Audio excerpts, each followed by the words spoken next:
Assalamualaikum warahmatullahi wabarakatuh. Bismillah, nahmaduhu wa nasta'inu wa nastaghfiruh wa na'udzu billahi min syururi anfusina wa min sayyiati a'malina. Man yahdihillahu fala mudhillalah wa man yudlil fala hadiyalah. Asyhadu an la ilaha illallah wa la syarikalah wa asyhadu anna Muhammadan 'abduhu wa rasuluh la nabiyya ba'dah. Para santri, para murid Madrasah Aliyah Al-Indahiyah Bahrul Ulum Tambak Beras Jombang, dan juga para pemirsa yang kebetulan menyaksikan pengajian ini yang dimuliakan oleh Allah Subhanahu wa taala. Pada hari ini kita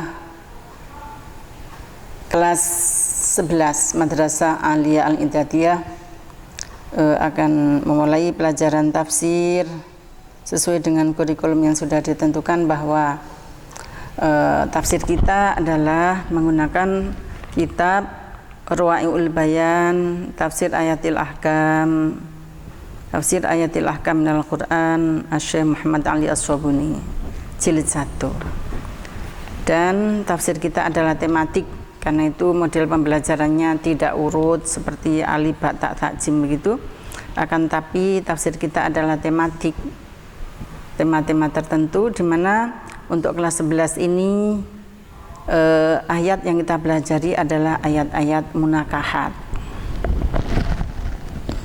Apakah kita semua ingin nikah?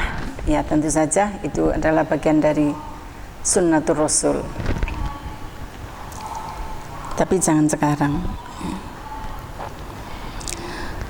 Dulu kita sudah belajar tentang khidbah, ngelamar ya.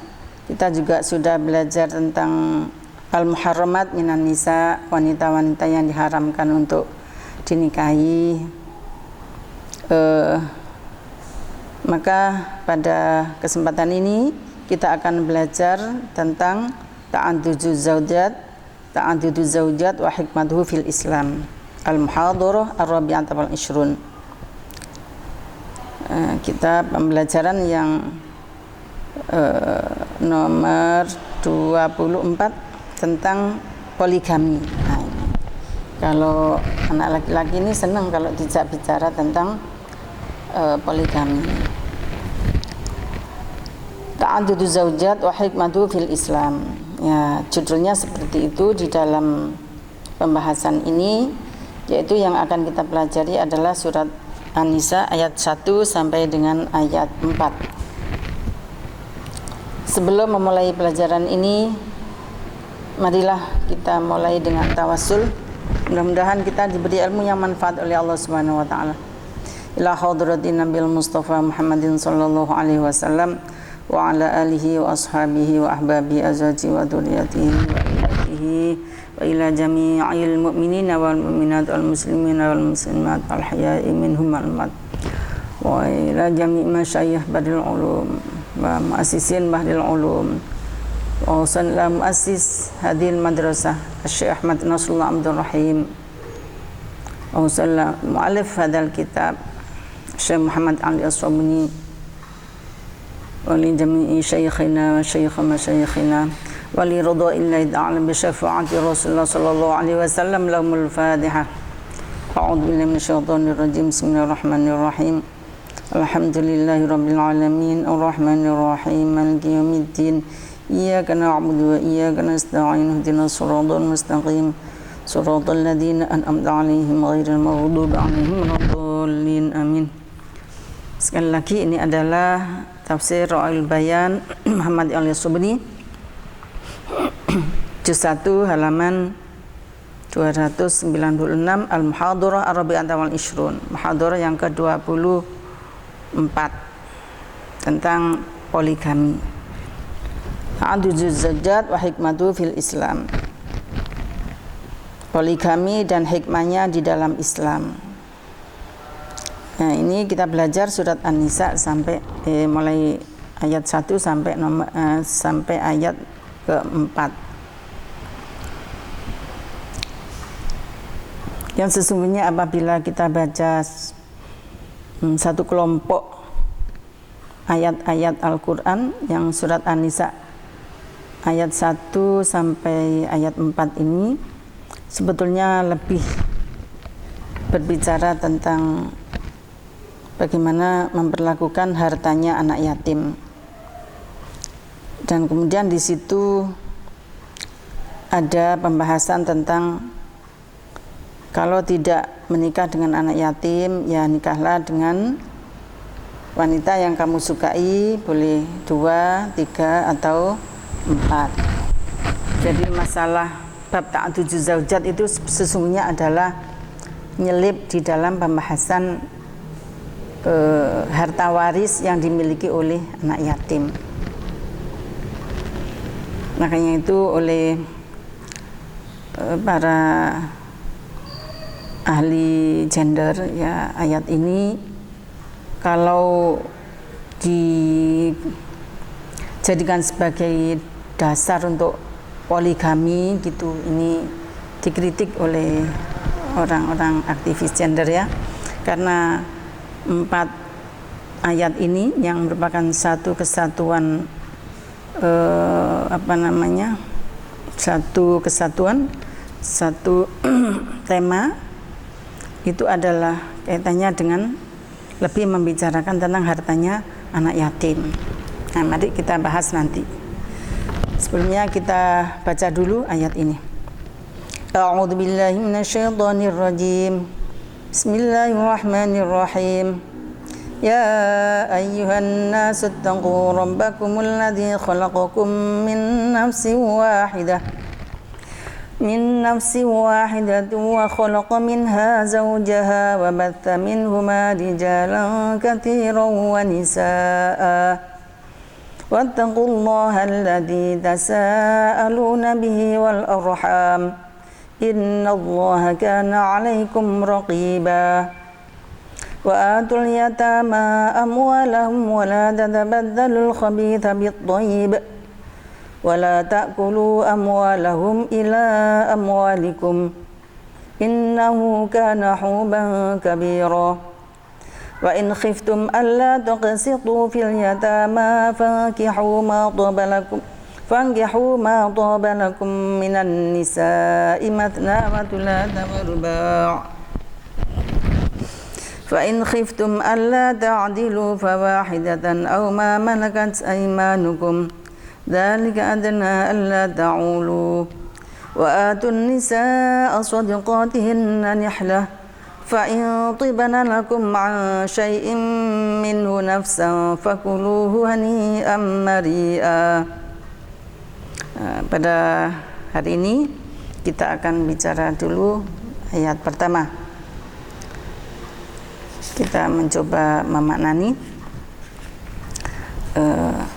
anak-anakku terutama santri murid Madrasah Al-I'dadiyah Bahrul Ulum kelas 11, dimanapun kalian berada, supaya nyimak pelajaran ini. Ya ayyuhan nasu, hai para manusia, ittaqu rabbakum, hendaklah kamu sekalian bertakwa kepada Tuhan kalian, alladzi khalaqakum, yang telah menciptakan kalian, min nafsi wahidah, dari nafas yang satu,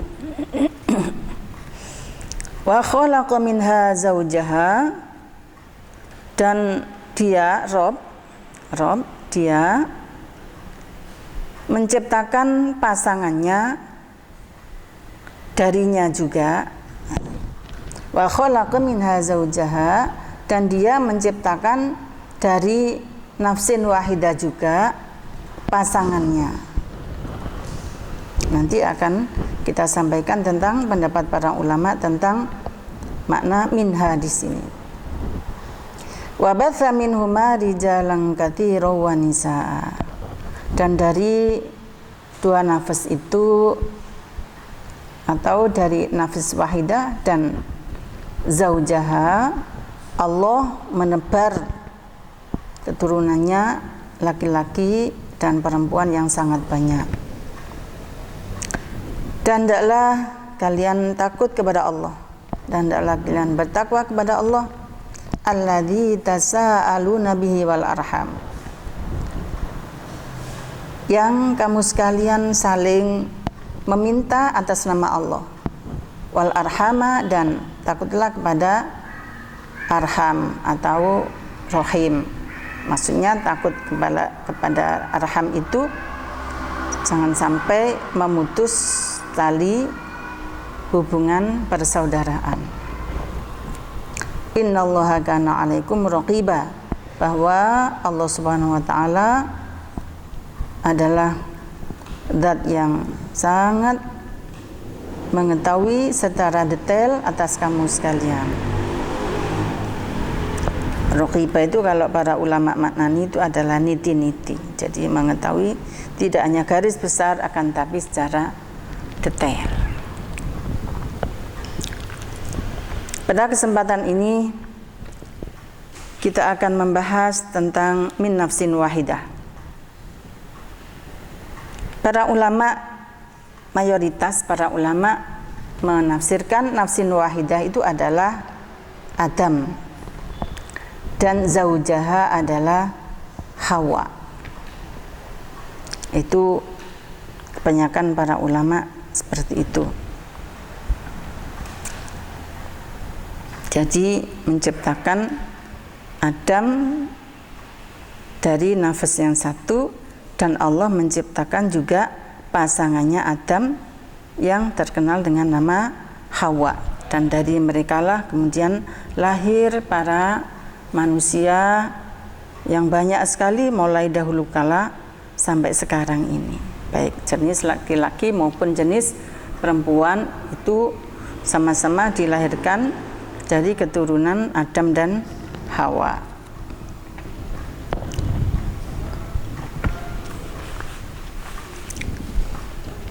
Hanya saja kemudian para ulama berbeda pendapat mengenai minha zaujaha. Yang banyak diperselisihkan itu adalah maknanya minha zaujaha. Apa yang diperselisihkan yaitu kalau Adam itu diciptakan dari nafsin wahidah, maka diciptakan dari apakah pasangannya? Nah, itu saya tadi mencoba untuk melihat yang tarjamah Departemen Agama itu seperti ini. Ketika menerjemahkan surat An-Nisa ayat 1, itu ada catatan kaki berbunyi begini: maksud daripadanya yaitu kata minha zaujaha menurut jumhur mufassirin ialah dari bagian tubuh atau tulang rusuk Adam. Jadi di sini diterangkan bahwa pasangannya Adam itu diciptakan dari tulang rusuknya Adam alaihissalam, didasarkan pada hadis riwayat Bukhari dan Muslim. Di samping itu ada pula yang menafsirkan daripadanya yaitu lafal minha zaujaha wa khalaqa minha zaujaha, daripadanya adalah unsur yang serupa, yakni tanah yang daripadanya Adam alaihissalam diciptakan. Kalau mengacu pada terjemahan dan catatan kaki yang ada di dalam kitab terjemah Departemen Agama ini, bahwa ada dua pendapat, ada jumhur, ada yang pendapat yang lain. Kalau menurut jumhur bahwa pasangannya Adam yaitu Hawa itu diciptakan dari tulang rusuknya Adam.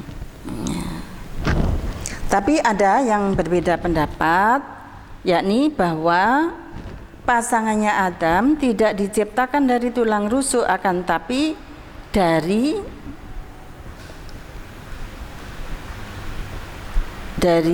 unsur. Nah, dari unsur ini perlu dicatat, dari unsur yang serupa, yakni tanah yang daripadanya Adam diciptakan.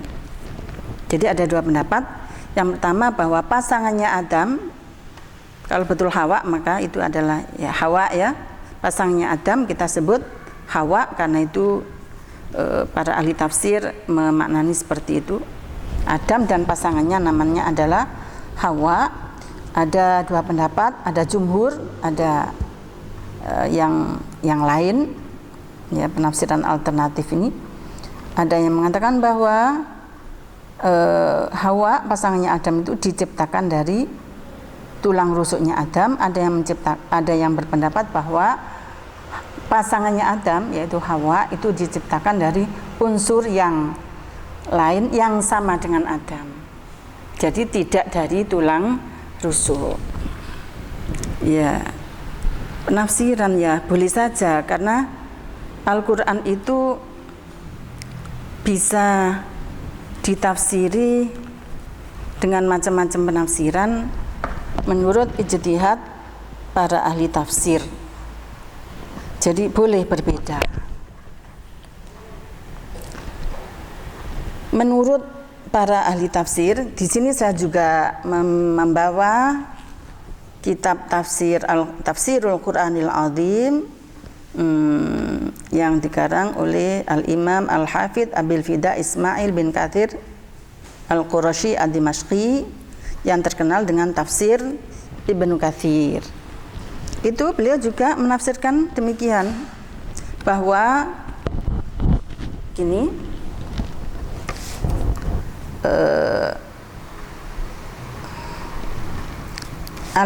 allati khalaqahum biya min nafsin wahidah wa ya Adam alaihissalam, bahwa pasangannya Adam wa khalaqa minha zaujaha, ini ya. Jadi Ibnu Katsir menafsirkan min nafsin wahidah itu adalah Adam. Wa khalaqa minha zaujaha, beliau menafsirkan wa ya Hawa alaihissalam.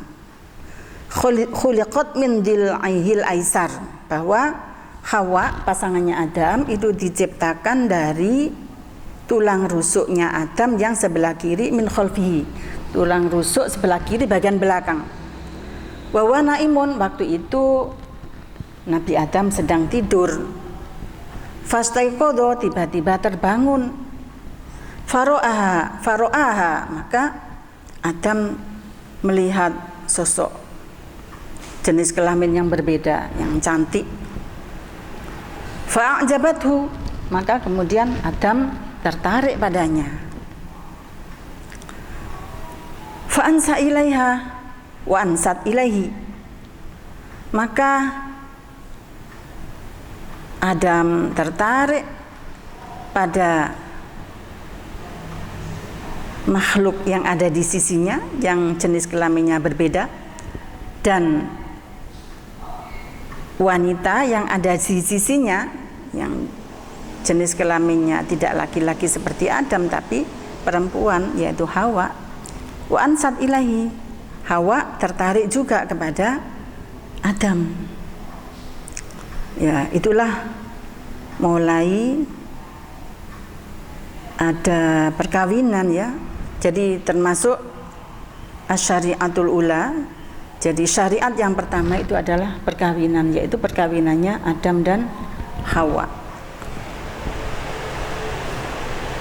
Jadi di sini Ibnu Katsir menerangkan bahwa pasangannya Adam namanya Hawa diciptakan dari tulang rusuk yang sebelah kiri, tulang rusuknya Nabi Adam yang sebelah kiri bagian belakang yang bengkok itu. Wa qala Ibnu Abi Hatim berkata, haddatsana Abi, haddatsana Muhammad bin Muqatil, haddatsana Waqi' an Abi Hilal an Qatadah an Ibnu Abbasin qala khuliqat al-mar'atu minar rajul. Nah, ini perempuan diciptakan dari laki-laki. Jadi jenis kelamin perempuan itu diciptakan dari jenis kelamin laki-laki. Faja'alat nahmatuha fir rajul, maka jadilah perempuan itu tertarik kepada laki-laki. Jadi perempuan itu sangat ketergantungan, gandrung kepada laki-laki. Wa khuliqar rajul minal ardi, dan laki-laki diciptakan dari bumi atau dari tanah. Faja'alat nahmatuhu fil ardi, maka jadilah ketertarikannya itu lebih. Faja'alat nahmatahu fil ardi, maka jadilah ketertarikannya itu lebih di dalam tanah, bumi, atau mungkin lebih dimaknani dengan kekuasaan. Jadi laki-laki itu karena diciptakan dari bumi, dia itu mempunyai hasrat yang besar, bukan hanya kepada perempuan tapi juga pada bumi atau kekayaan.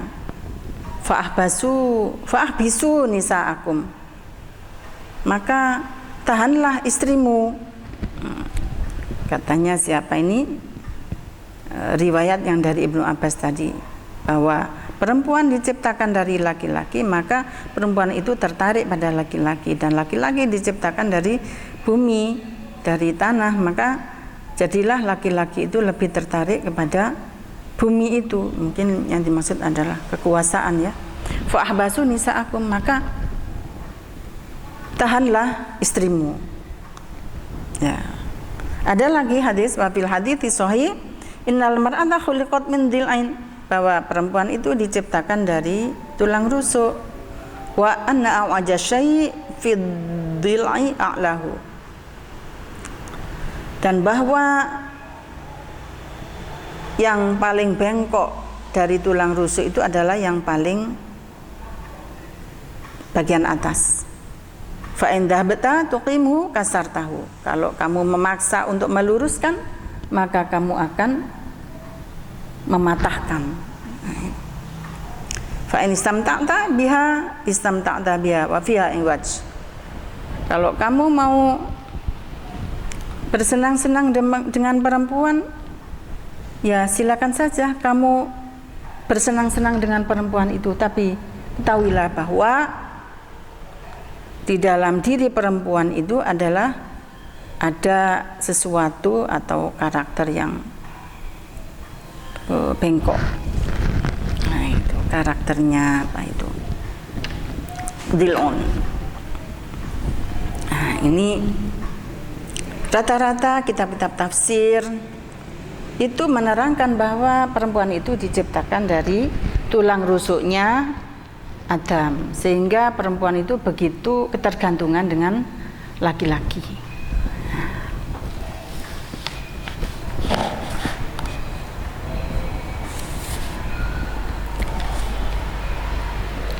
Inilah yang kemudian mengundang kajian oleh aktivis gender. Kenapa sih perempuan itu kok diciptakan dari laki-laki?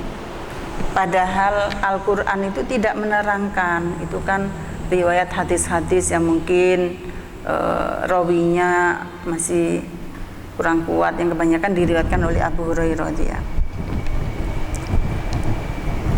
Maka kemudian aktivis gender itu melakukan kajian.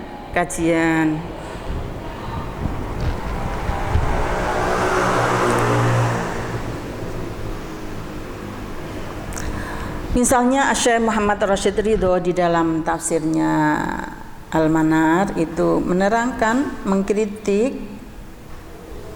tentang hadis bahwa perempuan itu diciptakan dari dhil'u Adam. Di dalam kitab tafsirnya Syekh Muhammad Rashid Ridho ketika menafsirkan surat An-Nisa ayat pertama ini, beliau mengatakan bahwa hadis tentang dhil'un itu bersumber pada Israiliyat yang terpengaruh pada Al-Ahdul Qadim atau kitab perjanjian lama. Nah, ini adalah kritik Syekh Muhammad Rashid Ridho terhadap hadis tentang dil'un atau kritik terhadap kitab-kitabnya para ahli tafsir yang menafsiri bahwa pasangannya Adam, dalam hal ini adalah Hawa, itu diciptakan dari dil'un. Itu menurut Syekh Muhammad Rashid Ridho, itu pendapat itu terpengaruh dengan pendapat Israiliyat yang bersumber pada Al-Ahdul Qadim, yaitu kitab perjanjian lama. Itu kitabnya orang Kristen ya, yang sesungguhnya adalah dulu bernama Taurat, Injil ya, yang kemudian sudah mengalami perubahan-perubahan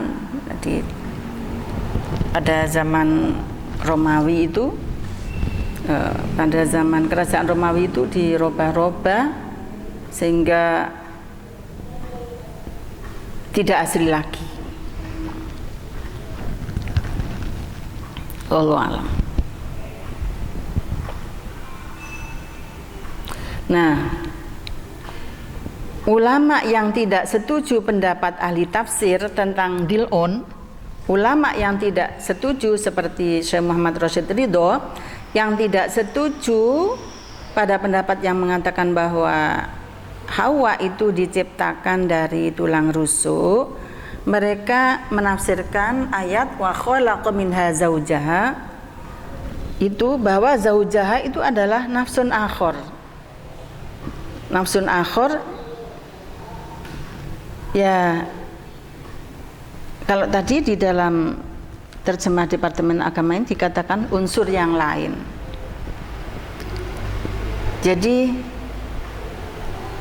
menurut Syekh Muhammad Rashid Ridho atau ulama yang tidak setuju bahwa perempuan itu diciptakan dari tulang rusuk, mereka itu mengatakan bahwa pasangannya Adam, zaujaha atau Hawa itu diciptakan dari nafsun akhor. Jadi Adam diciptakan dari nafas min nafsin wahidah wa khalaqa minha zaujaha. Jadi minha bahwa pasangannya juga diciptakan dari nafas juga. Jadi Adam diciptakan dari nafas, Hawa diciptakan dari nafas. Jadi pandangan ini sangat humanis ya, sehingga nanti ke depan itu perempuan tidak dianggap sebagai makhluk kriwilan, makhluk lampiran, atau makhluk apa itu namanya, makhluk nomor 2.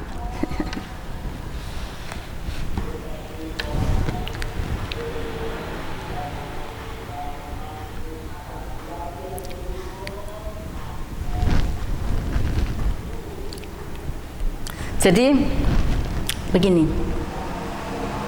ada dua pendapat kaitannya dengan dari mana sesungguhnya munculnya atau asal muasal pasangannya Adam. Jadi ada dua pendapat, ada pandangan yang mengatakan bahwa Hawa diciptakan dari tulang rusuknya Adam, dan ada yang tidak setuju. Mereka mengatakan bahwa pasangannya Adam yaitu Hawa itu diciptakan dari nafas yang sama dengan Adam. Kenapa sih mereka berbeda pendapat, terutama para kaum aktivis gender ini sangat mendongkrak kepada ayat ini? Karena ayat ini dengan penafsirannya itu menjadi sumber apa ya, mungkin bisa dikatakan sumber malapetaka bagi jenis kelamin perempuan. Karena apa? Karena pemahaman orang ketika dipahami bahwa Hawa itu diciptakan dari tulang rusuk Adam, ini menyebabkan pandangan yang merendahkan kepada perempuan. Nah, ini biang keroknya. Karena itu harus digali Bisakah menafsirkan bahwa perempuan tidak diciptakan dari tulang rusuk? Ya bisa saja. Seperti tadi kalau di dalam terjemah Departemen Agama ini diciptakan dari unsur. Ya, alternatifnya tidak diciptakan dari tulang rusuk tapi dari unsur yang sama dengan Adam. Nah, kalau saya perempuan ya setuju sekali, sehingga Adam diciptakan dari nafas, Hawa juga diciptakan dari nafas. Jadi ada keseimbangan. Sehingga laki dan perempuan di situ tidak dibeda-bedakan. Kenapa sih hal ini kemudian menjadi persoalan besar gitu ya? Ya karena dalam praktek di dalam masyarakat kita sejak zaman dulu sampai sekarang kok nggak selesai. Kenapa perempuan itu selalu dinomorduakan sebagai konco wingking, sebagai makhluk lampiran, sebagai makhluk nomor 2. Kalau laki-laki itu dibelikan mobil, kalau perempuan itu dibelikan sepeda jengki.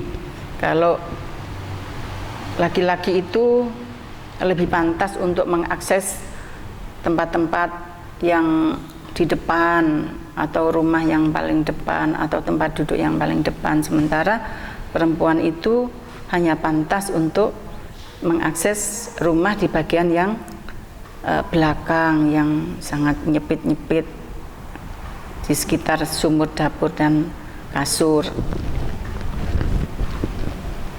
Nah itu kemudian pemahaman-pemahaman yang diskriminatif itu kemudian membangkitkan semangat kaum aktivis gender dan kaum perempuan sendiri untuk mempertanyakan sebetulnya siapa dirinya, kenapa aku diperlakukan seperti ini. Kemudian rame-rame mengkaji kepada penafsiran asal muasal jenis kelamin perempuan. Bahkan di dalam kisah-kisah itu diceritakan bahwa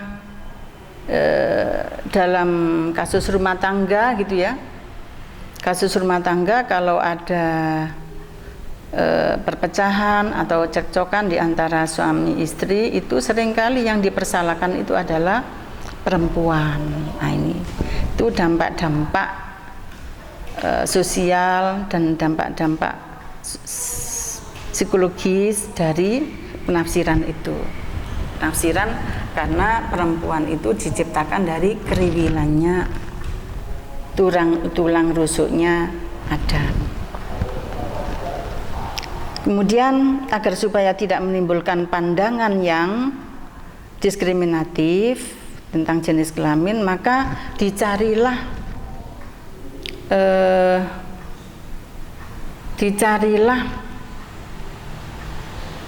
jalan baru atau penafsiran baru agar supaya laki dan perempuan ini mempunyai atau diposisikan dalam derajat yang sama.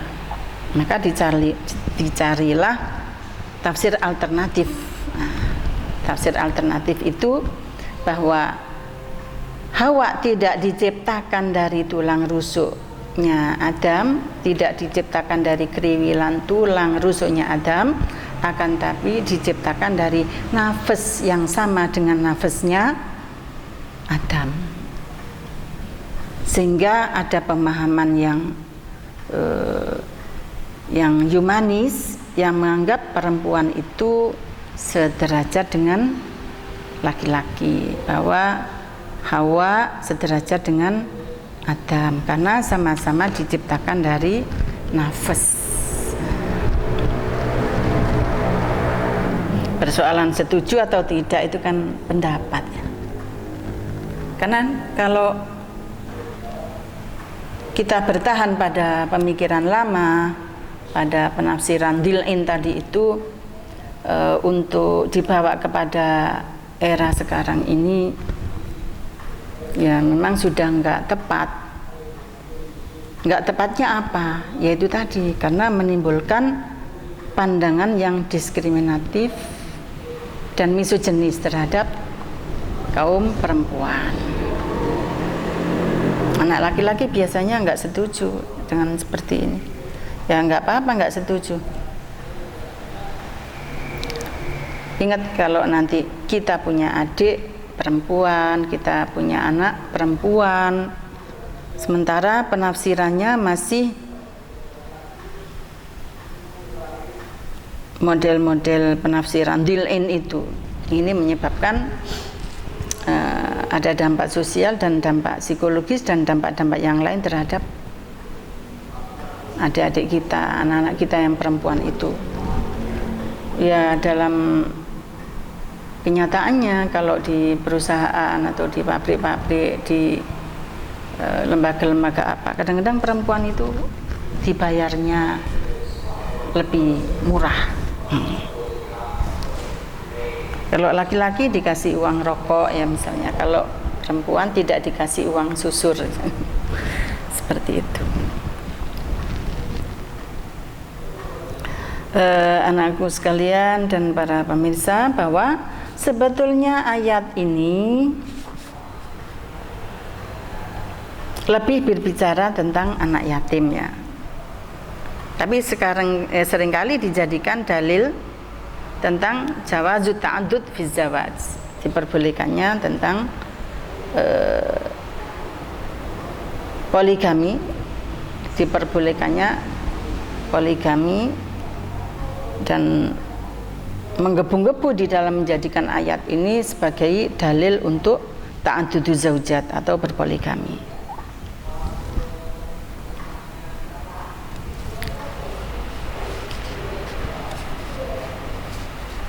Ya memang Allah memperbolehkan poligami, tapi kan dengan syarat ya. Nanti pada ayat berikutnya akan ada syaratnya, ya, tidak sembarangan.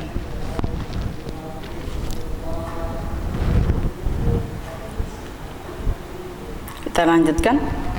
Wa atul yatama. Nah ini pokoknya kan di sini.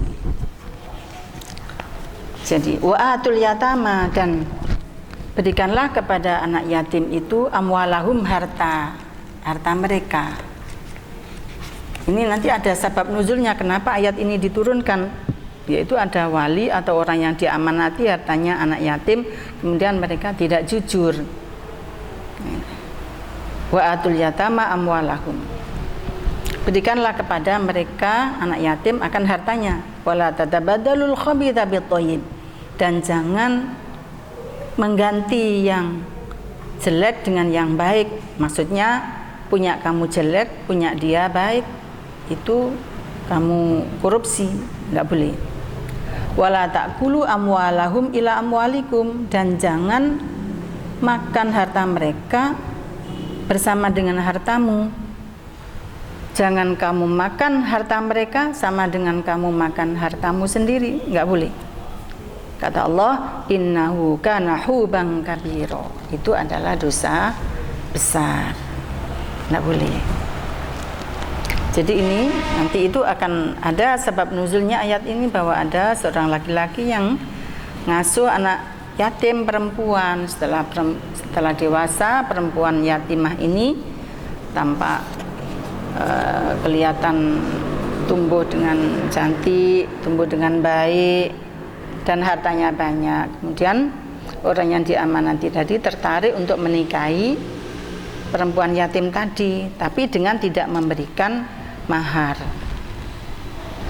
Dengan ketidakadilan itu, dengan ketidakadilan tidak memberikan mas kawin atau mahar itu, kemudian ditegur oleh Allah.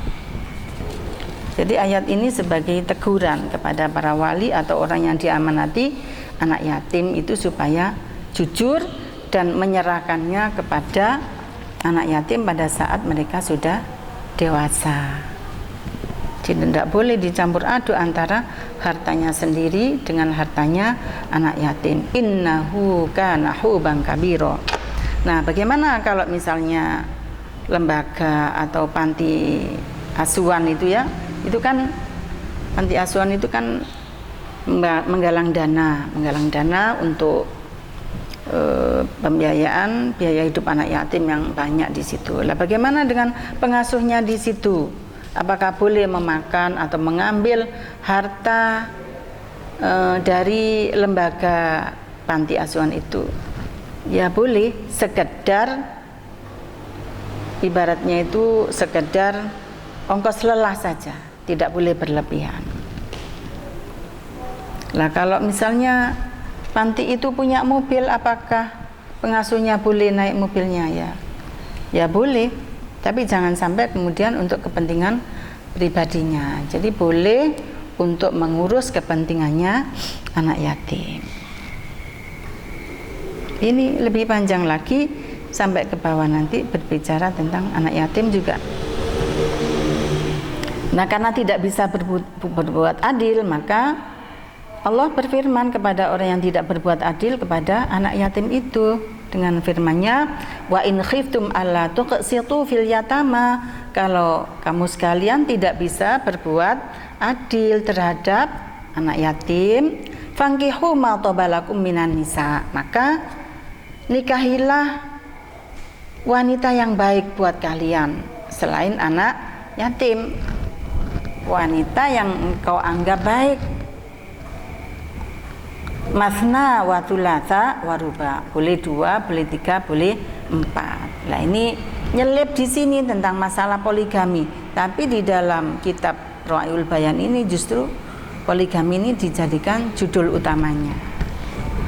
Yaitulah kalau mufasirnya itu laki-laki, maka dibutuhkan mufasir perempuan untuk paling tidak memberikan satu pemahaman yang menurut pemikiran perempuan atau menurut rasa keadilan perempuan atau menurut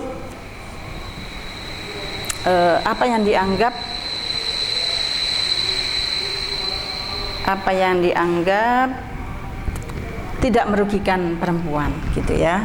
Karena poligami itu sesungguhnya adalah kebahagiaan laki-laki di atas penderitaan istrinya, gitu ya, di atas penderitaan istrinya.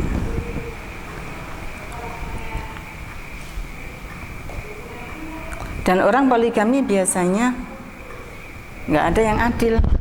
Rasulullah saja juga dawuh bahwa beliau tidak bisa berbuat adil atas istri-istrinya.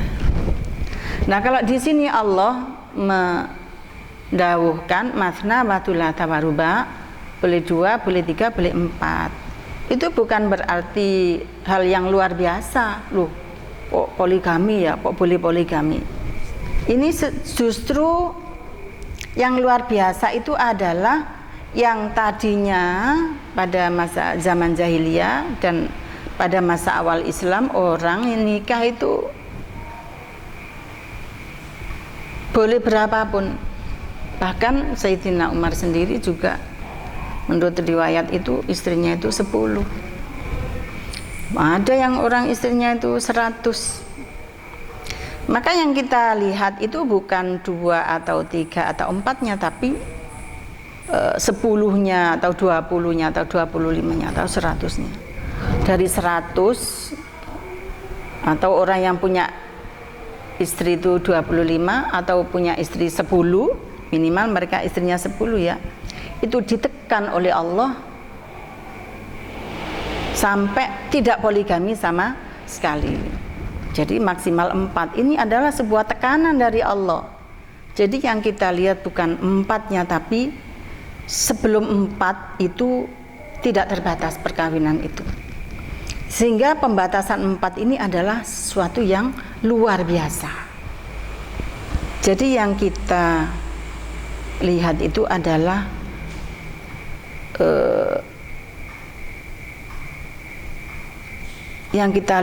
adalah betapa Allah itu punya iradah untuk menekan perkawinan dari tidak terbatas menjadi terbatas. Nah, itu yang kita lihat.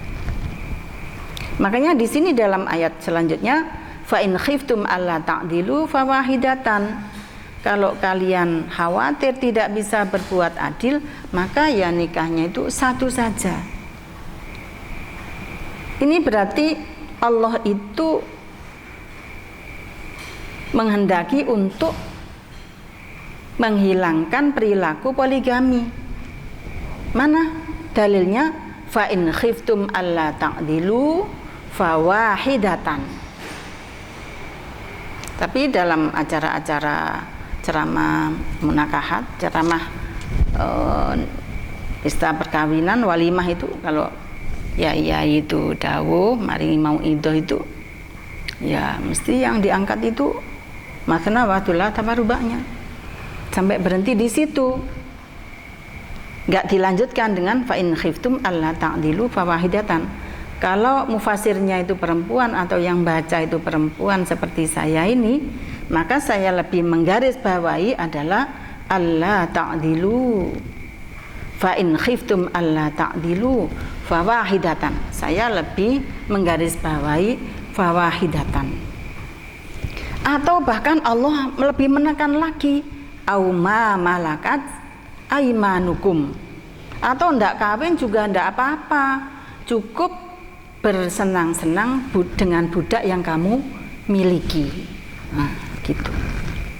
Ini untuk orang yang tidak mampu untuk kawin, cukup bersenang-senang dengan budak yang kamu miliki. Atau satu istri plus budak-budak yang kamu miliki itu. Au ma malakat aimanukum. Kenapa Allah itu menekan dari tidak terbatas menjadi terbatas dan maksimal itu 4, dan kemudian Allah juga dawuhkan untuk menekan lagi menjadi 1, atau tidak kawin, hanya mengawini bersenang-senang dengan budak saja juga enggak apa-apa, atau 1 plus budak. Kenapa? Dzalika adna alla ta'ulu. Yang demikian itu agar kamu tidak condong mengistimewakan yang satu dan tidak mengistimewakan yang lain. Lebih mencintai yang satu dan tidak mencintai yang lain, sehingga ta'ul sengkleh, berpihak kepada salah satunya. Di sini dimaknani makna tamilu, watajuru. Karena poligami itu menyebabkan kamu berpihak pada salah satunya atau mencintai lebih kepada salah satunya, watajuru, dan kamu berbuat curang. Yang satu diberi belanja 100, yang satunya diberi belanja tidak 100 tapi 50 misalnya.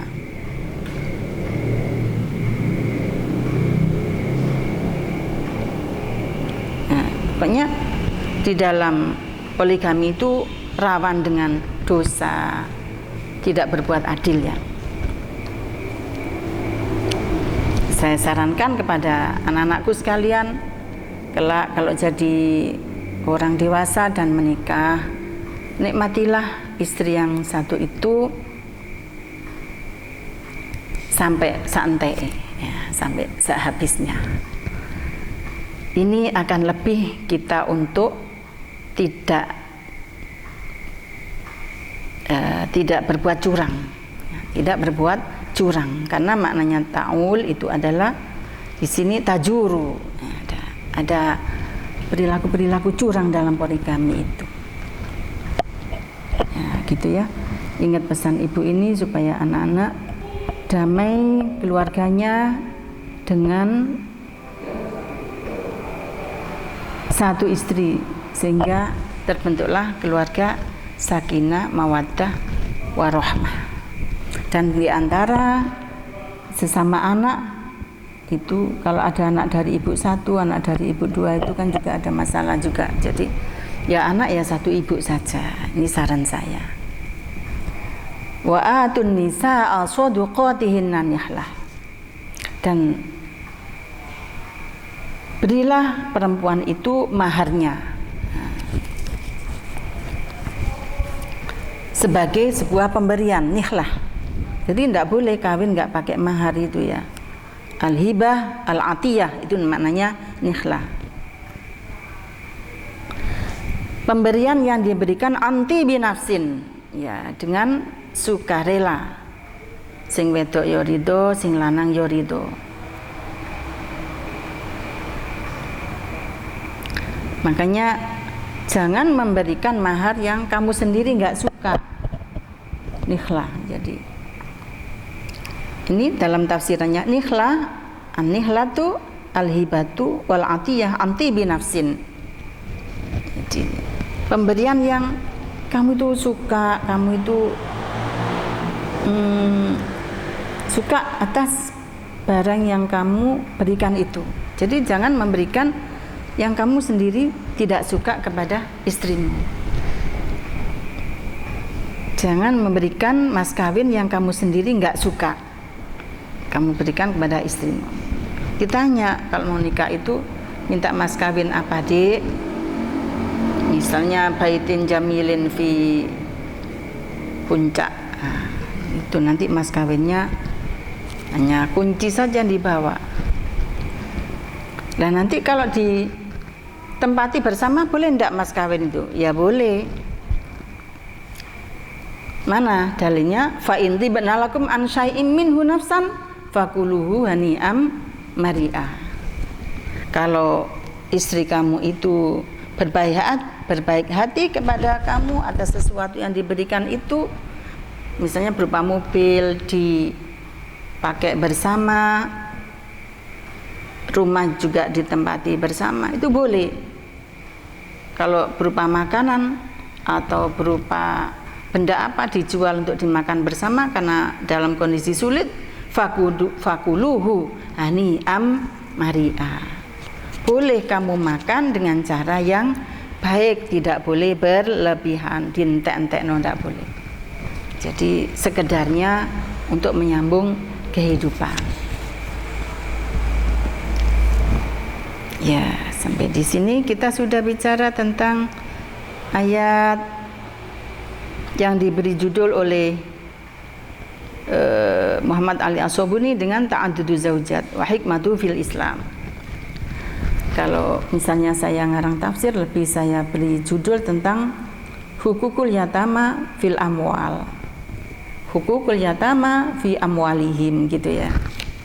Tapi yang gak melok ngarang ya macam tok, paling ya menerangkan dikit-dikit semampu kita bahwa penafsiran itu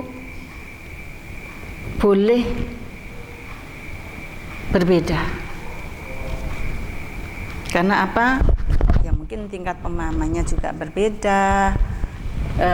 Kitab ini juga dikarang di Arab sana ya.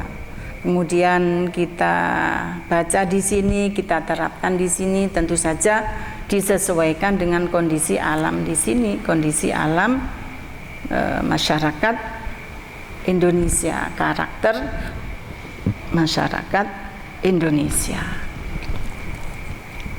Boleh yani. Jadi kita ya mengkritik ya boleh saja, atau enggak usah mengkritik tapi menafsirkan kembali yang sesuai dengan